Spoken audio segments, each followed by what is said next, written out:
Nous vous recevons au Club 700 avec beaucoup de joie ce jour. Soyez réconfortés, bénis, car le Seigneur Jésus-Christ est toujours à l'œuvre dans vos vies.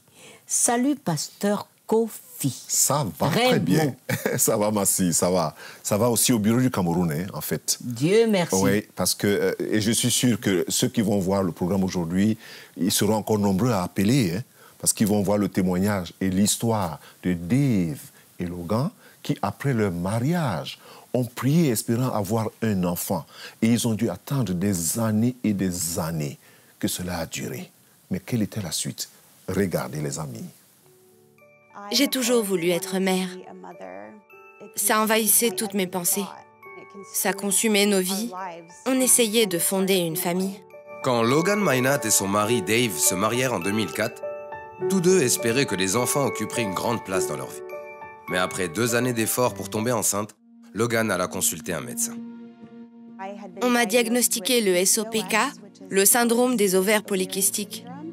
C'est très stressant. J'ai l'impression qu'on nous impose un délai avant la création de notre famille. Gynéco-obstétricien, le docteur Francis Esgara explique. Ce qu'il y a ici, c'est un problème avec l'ovulation. Mais plus important encore, il y a beaucoup de gros kystes sur les ovaires. C'est l'une des causes principales de l'infertilité. Mais il n'y avait pas seulement Logan. Nous avons découvert que Dave avait aussi un problème d'infertilité masculine. C'était dur à avaler. J'étais en colère contre la situation et frustré. Si je dois mettre un chiffre, je dirais qu'elle a probablement moins de 15% de chances de tomber enceinte naturellement. Logan commença tout de suite les traitements de fertilité. Mais les mois se transformèrent en années et toujours aucun succès. Pour être honnête avec vous, c'est plutôt dur de ne pas pouvoir concevoir. Et voir Logan passer par là, c'était encore pire. Nous prions pour que le Seigneur nous montre ce que nous devions faire. Finalement, en 2009, il y eut une lueur d'espoir. Grâce à la fécondation in vitro, Logan tomba enceinte de jumeaux. Je me souviens d'avoir prié le Seigneur en le suppliant, en roulant en tous sens dans mon lit, en lui demandant que cette fois, ce soit bien la bonne. Et finalement, cela a été un échec. Après 1 semaine seulement, Logan fit une fausse couche. Je me souviens d'avoir été très déçue et en colère contre Dieu. Pourquoi moi? Je remettais ses plans en question. Je n'en pouvais plus. Je voulais jeter l'éponge et abandonner. Parce que c'était trop dur. Pourquoi me donner ce désir profond et cette passion d'être mère? Et à Dave d'être père, si c'est pour ne pas la réaliser. Et j'ai entendu le Seigneur me dire, non, non, non, non, je t'ai donné ce désir, il va se réaliser. Ils décidèrent de se tourner vers l'adoption. Malheureusement, au cours de notre première tentative d'adoption, le bébé est décédé. Lors de la 2e tentative d'adoption, la mère a décidé finalement de garder son bébé. Vous ne pouvez supporter les choses que dans vos limites. Et parfois, il est plus facile d'abandonner. C'est ce que nous avons failli faire. J'ai vraiment senti le Seigneur dire « Ne permettez pas à cette situation de vous voler votre joie. Vous ne devez pas laisser cette infertilité vous définir. » Alors, en 2016, Logan commença à se concentrer sur sa santé. Elle perdit beaucoup de poids et cessa d'être obsédée par son infertilité. Elle se concentra plutôt sur les bénédictions de sa vie et se rapprocha de Dieu. Nous n'avions pas vraiment abandonné l'idée d'avoir un bébé, mais ça ne consumait plus chaque minute de la journée. Puis en 2017, Logan remarqua certains changements physiques. Après environ 12 semaines, elle décida sur un coup de tête de faire un test de grossesse. Il était positif et elle en fit un autre, puis un autre. C'est une blague? Il était également positif. L'énorme joie que je ressentais à cet instant était indescriptible. 14 années de déception avaient rendu Logan et Dave prudents. Alors le lendemain, elle fit une échographie. Pendant l'examen, Logan raconta leur histoire au technicien. Elle avait littéralement les larmes aux yeux. Alors je me suis dit, oh non, ce qu'elle devait voir ne devait pas être bon. Je me disais, voilà, c'est fini. C'est la fin de cette aventure. La technicienne a alors tourné son écran vers nous et a dit, non seulement vous êtes enceinte, mais vous êtes enceinte de 12 semaines d'un petit bébé en excellente santé. Alors, tout de suite, ça a été les larmes Ça a été un moment tellement heureux pour nous. J'étais sidéré. Je me disais, waouh, on y est. S'il doit y avoir une fausse couche, cela se passe généralement au cours du premier trimestre. Le Seigneur savait que j'allais m'inquiéter pendant ce premier trimestre et il a dit « Logan, tu vas être enceinte et je vais te faire traverser ce premier trimestre, alors ne t'inquiète pas. » Le 11 septembre 2018, Logan donna naissance à une petite fille en bonne santé, Harper Lee. J'étais nerveux, mais dès que le docteur l'a mise dans mes bras, toute la tension a disparu. C'était génial. Mon cœur débordait. J'étais reconnaissante envers le Seigneur d'avoir enfin réalisé sa promesse en nous donnant Harper. L'accouchement de Harper a été l'un des plus grands honneurs de ma vie. Il n'y avait pas un œil sec dans la salle. J'ai pensé au fait que ce ne sont pas tous les enfants qui allaient être aimés comme elle. J'aime tellement être père. C'est si agréable de rentrer à la maison. Surtout qu'elle arrive à l'âge où elle sourit. Elle sait qui est à la porte. En raison des problèmes d'infertilité que Logan et Dave durent affronter ensemble, je dirais que Harper est un bébé miracle. Parfois, les choses ne se passent pas du jour au lendemain. Elles prennent du temps. C'est parce que le Seigneur prépare le plan parfait pour vous. Alors, continuez à prier et un jour, vous aurez un chef-d'œuvre magnifique préparé tout spécialement pour vous par le Seigneur. Ça, c'est une histoire de foi. On a envie d'applaudir. D'applaudir en même temps. C'est formidable. Ça, c'est une histoire de la Parce foi. Parce qu'ils se sont mariés, on a dit qu'il n'y a rien à faire. Ils ont prié. Quelque chose s'est passé, c'était pas ça. Ils ont continué 13 ans. 13 ans. Tu sais, Massi, en regardant ce témoignage et cette histoire, je pense à plusieurs autres personnes. Oui. Je pense à certains de mes enfants, aussi, oui. Directement, oui. À ce moment même. Et à tous ceux qui sont un peu partout, qui pleurent partout, tous les jours. Qui pleurent tout le temps, pour les dire que, comme tu viens de dire, 13 ans, c'est une histoire de foi. C'est une histoire de foi. Persévérance, oui. de confiance. Oui.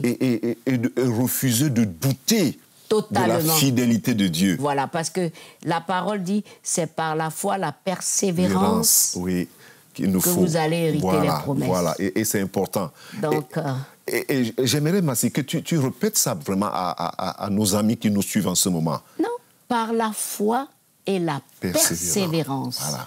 Que vous héritez les promesses. D'autres versions disent la patience. La patience. C'est-à-dire, vous ajoutez à votre foi la persévérance. Vous dites, je n'abandonnerai pas. C'est une manière de dire, je n'abandonnerai pas. Merci beaucoup, Massi. Voilà. Ceci est une parole particulière à plusieurs personnes qui suivent cette histoire. C'est très important. Mais ne nous quittez pas parce que nous avons encore la série sur le mariage. À tout de suite.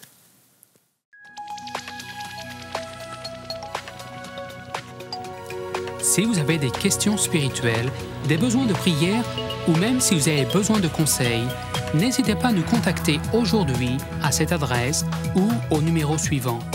Nos conseillers sont là pour vous aider. N'oubliez pas, nous sommes là pour vous.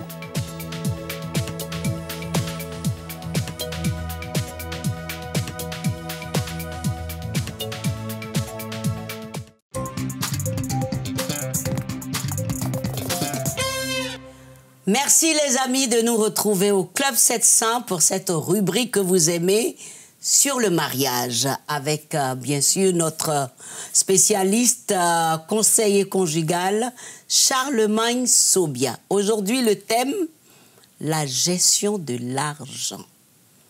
Ça, c'est un thème très coûteux et nous allons en parler. Salut Charlemagne. Salut Massi.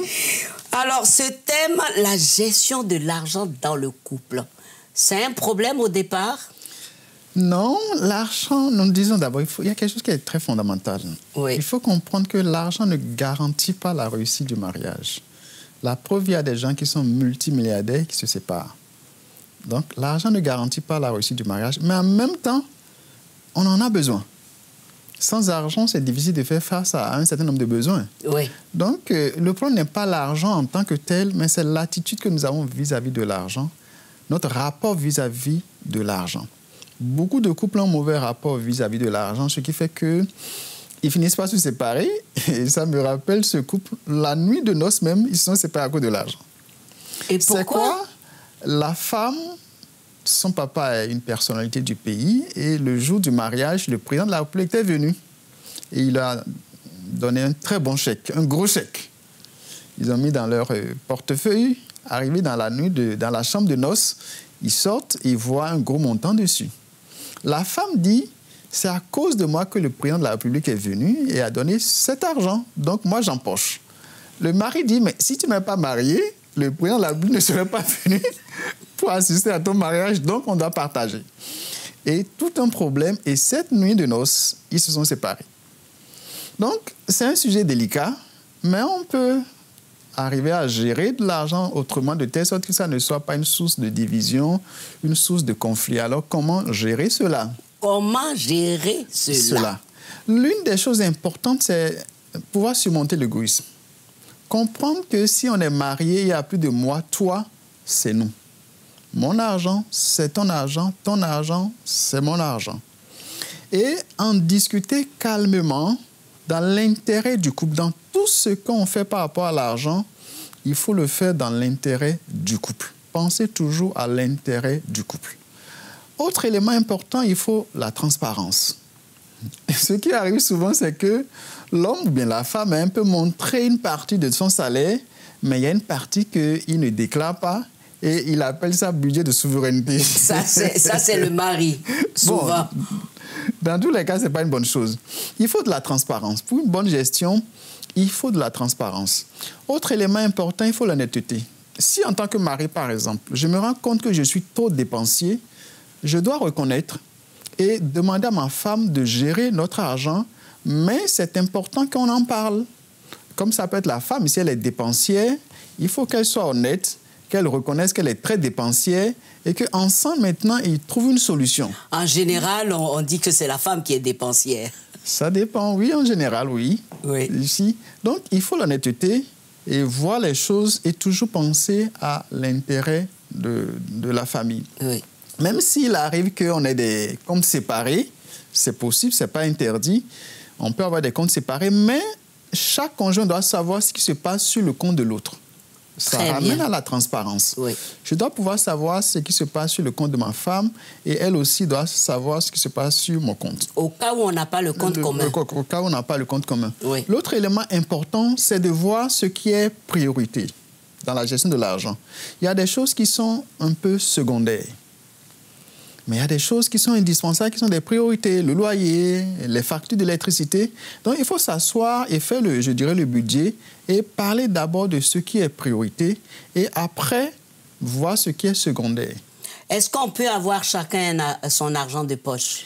Oui, c'est pas mauvais, au contraire, c'est une bonne chose. Mais là aussi, l'égoïsme fait que... Bon, quand moi, je vais, par exemple, au salon de coiffure, avec 500 francs, je me coiffe. Mais quand mon épouse va au salon de coiffure, il lui faut au moins 5 000. Oui. Il faut le démêlant, il faut ceci ou cela. Bah, bien sûr, tout à fait. Mais lorsque le mari est égoïste, oui, il dit, moi, je prends 500 francs pour me coiffer comme agent de poche, tu dois aussi prendre 500 francs. Ah non! Oh, on n'a pas les mêmes besoins. Non. Donc, il faut être sincère et qui comprenne. Donc, des deux côtés. Donc, il faut être sincère et voir les besoins des uns et des autres. Oui. Et en fonction, maintenant, parler de l'argent de poche. Donc, ce n'est pas parce que moi, je prends ça que toi aussi. Il y a aussi les beaux-parents. Peut-être dans ta famille, il n'y a pas trop de sollicitations, contrairement à la famille de ton épouse ou de ton époux. C'est parce qu'on donne 2000 francs à ta belle-mère qu'on doit forcément aussi, s'il n'y a plus de besoin de l'autre côté. Et tout ceci suppose la communication, avoir la victoire sur l'égoïsme et voir les choses de manière objective. Et budgétiser. Mais une chose est de budgétiser et une autre maintenant c'est d'appliquer. Et autre chose aussi c'est de faire des comptes rendus. Et alors, qu'est-ce que vous appelez compte rendu? Oui, lorsque, par exemple, on dit que nous allons construire une maison, on a voté un budget, peut-être on remet l'argent à la femme pour s'occuper de la construction.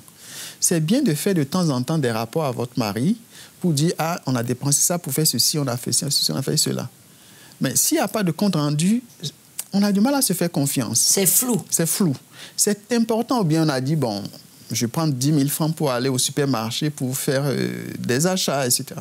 Si on revient, s'il reste, il y a un reliquat, il faut en parler. C'est vraiment... pour ces petites sommes-là? Enfin, oui, enfin, je le dis, mais oui, je veux dire... c'est important, les comptes rendus. Oui. Ça crée la confiance, ça facilite la transparence et c'est beaucoup plus facile. Donc, les comptes rendus, c'est vrai, souvent, ce n'est pas de nos habitudes, surtout quand c'est l'homme, par exemple, qui a un gros salaire, il se dit, c'est mon argent, donc je n'ai pas de compte rendu à faire. Mais non, ce n'est pas ton argent, c'est notre argent. Et il est important de faire des comptes rendus. Ça met l'un et l'autre à l'aise. Malheureusement, on n'est pas habitué aux comptes rendus. Et lorsqu'on est habitué à faire ça, ce qui est important aussi, les enfants s'habituent, ils voient. Et ils appliquent ça. Et plus tard, ils ont la facilité à gérer aussi leur argent parce qu'on leur a appris à faire des comptes rendus. Même si on n'est pas marié, c'est normal de s'asseoir, de voir ses dépenses et de voir si, par exemple, on dépense trop dans les appels téléphoniques, si on dépense trop dans ceci, et voir comment rééquilibrer, etc. etc. Et la transparence aussi peut aider à éviter l'infidélité. Tout à fait, parce que qui parle de maîtresse, parle d'anniversaire, parle de cadeaux, parle de ceci. Et donc, lorsque tu es transparent, tu ne seras pas en mesure de prendre beaucoup d'argent pour aller faire un certain nombre de choses. Entretenir une maîtresse, c'est de l'argent. Donc, le fait d'être transparent te protège quelque part. Mais il faut remarquer qu'il y a des femmes qui sont prêtes à dépenser tout l'argent pour vous prendre. Bon, là, le mari n'aura pas à dépenser pour l'entretenir. Au contraire, c'est elle qui veut entretenir. Mais de manière générale, qui parle de maîtresse, qui parle de relations extra-conjugales, parle de dépenses extra-conjugales. Et puisqu'il y a la transparence, du coup, tu ne peux plus faire ces choses. Et en Jésus, cela n'est pas possible. C'est pas facile, mais il faut éviter. C'est un combat. Pardon? C'est un combat. C'est un combat. C'est pas facile, mais celui qui s'appuie sur Jésus a la victoire parce que Jésus nous appelle à la sanctification. Et c'est en cela aussi, c'est important de prier par rapport à l'argent. Il y a des besoins, il faut apporter les besoins financiers. Dieu, c'est Jéhovah Jireh, il pouvoir, et il nous donne aussi la sagesse pour pouvoir bien gérer. Merci. Ça, c'est le mot-clé. Dieu nous donne la sagesse pour pouvoir bien gérer. Les amis, c'est terminé pour aujourd'hui. Rendez-vous pour une autre émission. À tout de suite.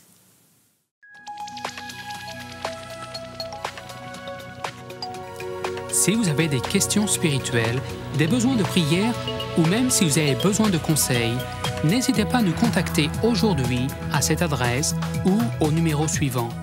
Nos conseillers sont là pour vous aider. N'oubliez pas, nous sommes là pour vous.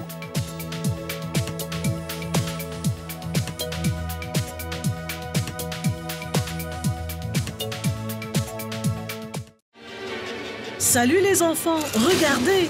Superbook! Venez accompagner Chris. Génial! Aline. Tu sais où on se trouve? Et Gizmo.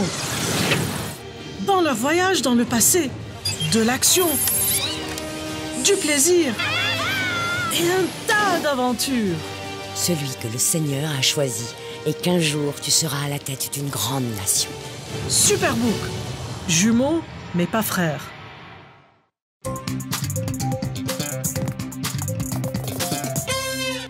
Bienvenue de nouveau au Club 700, votre émission préférée. Alors, j'ai intitulé cette parole « Pour quelle grandeur ?» Pour être grand devant les hommes, respecté et obéi, il faut qu'on soit d'abord petit devant Dieu. Mais celui qui est petit devant Dieu sait aussi le mieux s'accommoder aux plus dures exigences de la vie, aux situations inférieures, au dernier rang.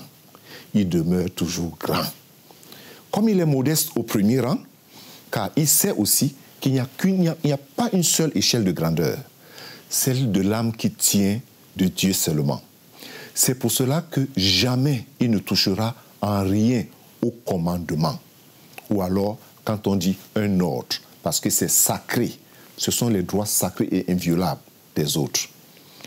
Et que dans l'humanité, où la servitude sévit fort, il garde sa noblesse.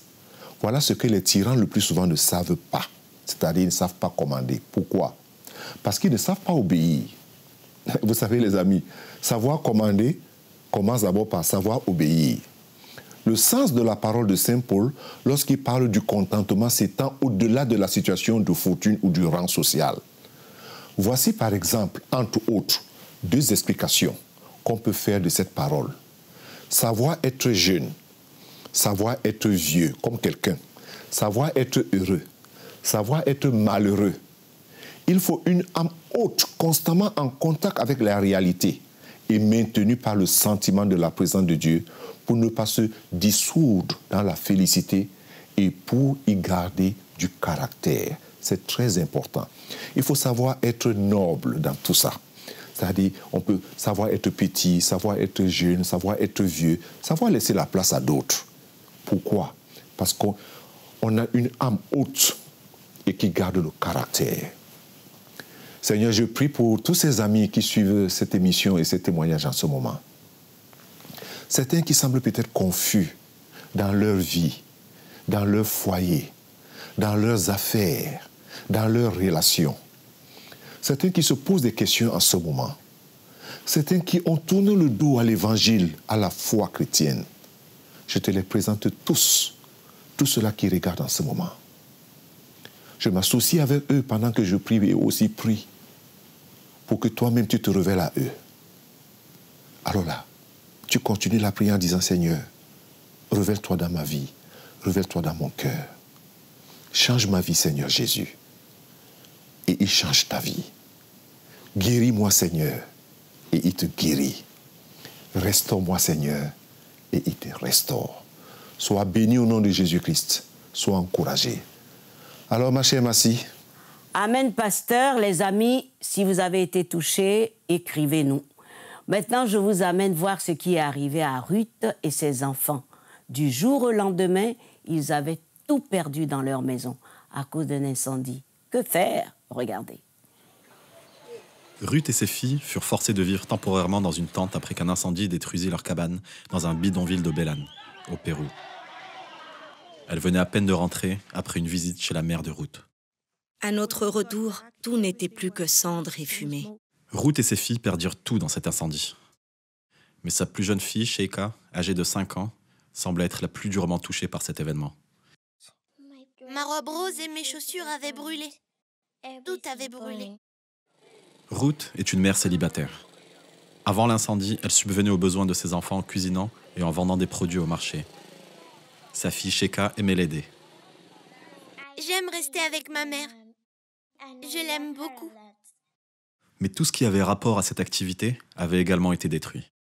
La nuit, je pleurais beaucoup en demandant à Dieu pourquoi tout cela m'arrivait. Lorsqu'Opération Bénédiction vint pour aider la communauté, nous avons appris que le gouvernement allait reconstruire les maisons. Nous avons alors fourni à Ruth tout ce dont elle avait besoin pour redémarrer son activité de boulangerie, y compris des moules, des ingrédients et un nouveau four. Depuis que je suis toute petite, je travaille très dur. Personne ne m'a jamais rien donné. C'est une joie pour moi de recevoir tout ça. Enfin, nous avons emmené Sheikha faire un peu de shopping. Et nous lui avons acheté des chaussures argentées et une nouvelle robe rose, tout comme celle qu'elle avait perdue dans l'incendie. Merci à Opération Bénédiction de nous avoir aidés. Merci pour ma nouvelle robe et mes nouvelles chaussures. Ceci, c'est la marque de la générosité. En tout cas, toute la maison de Ruth s'est réjouie. Les enfants sont heureux. Ruth est heureuse. Et surtout, le four flambant neuf. Oui. Pour qu'elle puisse faire sa de pâtisserie revenir sur, sans problème. Et puis, vraiment manger à leur faim. Et puis... C'est ce que j'appelle la marque de la générosité des donateurs. Oui, oui. C'est une marque. Oui. Donc, il y a un four qui est là. Et chaque fois qu'on passe, on voit le four. On sait que c'est la marque de la générosité. On sait que c'est arrivé de quelque part et c'est le fruit de l'amour. Tout à fait. Dieu est bon. Merci, Obi Seigneur. est bon. Et merci aux amis. Et merci aux amis. Et je voudrais continuer à vous dire, ne baissez pas les bras. Continuez à envoyer vos dons parce que voilà le sourire de Ruth et de tous ses enfants. Ça fait plaisir. D'ailleurs, vous êtes encouragés. Ils sont encouragés. Absolument. Absolument. Bon, Okay. Tu es prêt pour répondre à quelques questions? Oui, allons-y. Très bien. Bonjour, pasteur. Alors, moi, on me dit jamais bonjour, hein. On dit toujours bonjour au pasteur. Bonjour, Massi. On partage mon bonjour. Ok, d'accord, on partage le bonjour. Comment faire pour bien choisir son conjoint ou sa conjointe? Comment savoir si c'est la personne qui nous est destinée? Je crois que beaucoup de personnes ont ce problème de Oui, parce qu'on a déjà reçu ce genre de questions. Oui, ce genre de questions tout le temps. Enfin, lorsqu'on aborde les sujets de mariage, il y a comme un brouillard dans les yeux de plusieurs personnes. Comment on est sûr? Alors, qui veut être sûr? C'est l'autre qui choisit ou c'est l'autre qu'on va choisir? Chacun veut être sûr de quoi, finalement? Bon, en fait, il faut, si je reviens un peu à la culture en Afrique, ce qu'on fait, et c'est même biblique, on posait toujours la question aux parents. Et les parents s'approchaient des parents de l'autre. Ou alors on envoyait une tante. Tu comprends de quoi je parle? Oui. Alors on faisait ce qu'on appelle l'investigation. Oui. D'où sort cette personne? Quel genre de famille? Quel est le caractère? Quelle est la mentalité, le comportement? Que ce soit un garçon, que ce soit une fille. Même dans la parole de Dieu. Oui. Lorsqu'on cherche un partenaire, on va devant le Seigneur. On lui pose la question, Seigneur. Et on ne pose pas la question dans le vide. Certainement, on a vu quelque part une ou deux personnes.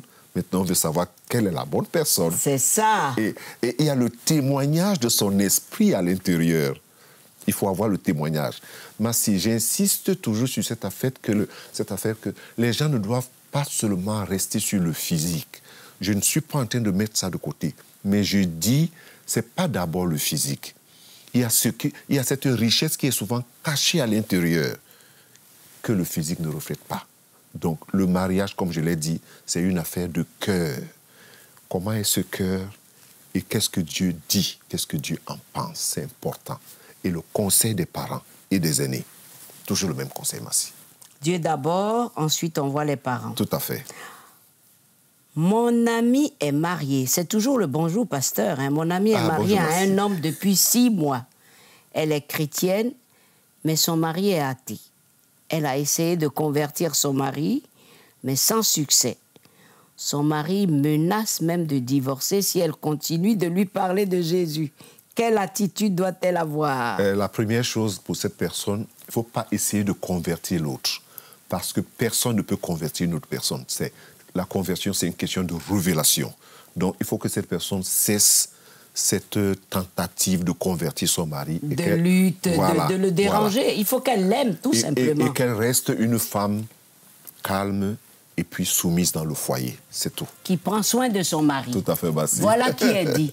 Bon, alors c'est sur ces bons conseils que nous allons vous dire au revoir et vous donner rendez-vous, même heure, même chaîne, en insistant. Accrochez-vous au Seigneur car il est bon. À bientôt.